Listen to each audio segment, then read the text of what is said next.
ঝোল করবো কাঁচা লঙ্কা কেটে দিয়ে। এই যে লাউটাকে কেটে রেখেছি বড়ি দিয়ে, বড়ি ভেজে রেখেছি, আলুগুলো ভেজে নিচ্ছি, পাঁচফোড়ন আর শুকনো লঙ্কা ফোড়নে দিয়েছি। এবার লাউগুলো দিয়ে দেবো, কাঁচা লঙ্কাগুলোও দিয়ে দেবো।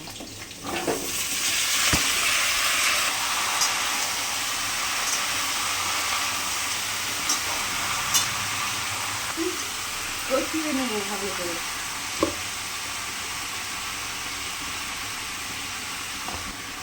লবণটা পরে দেবো, হলুদ দিয়ে দিলাম, চিনি দিলাম, ভালো করে। কাঁচা লঙ্কা কেটে দেবো, কোনো মশলা দেবো না, কাঁচা লঙ্কাই দিয়েছি। এটাকে ভালো করে একটু কষিয়ে নেবো। জলটা হয়ে গেছে, এবার লবণটা দিয়ে দিলাম।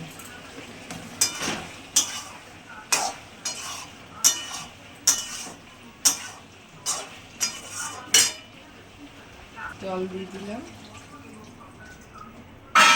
এগুলো দিয়ে দিলাম, ভেজে রেখেছিলাম আলু। এবার একটু ঢাকা দিয়ে দেবো, দিয়ে লাউটা, আলু আর বড়ি দিয়ে লাউয়ের তরকারি, লাউয়ের ঝোল হয়ে গেছে। অল্প অল্প ঝোল রেখেছি, ঝোলই এটা।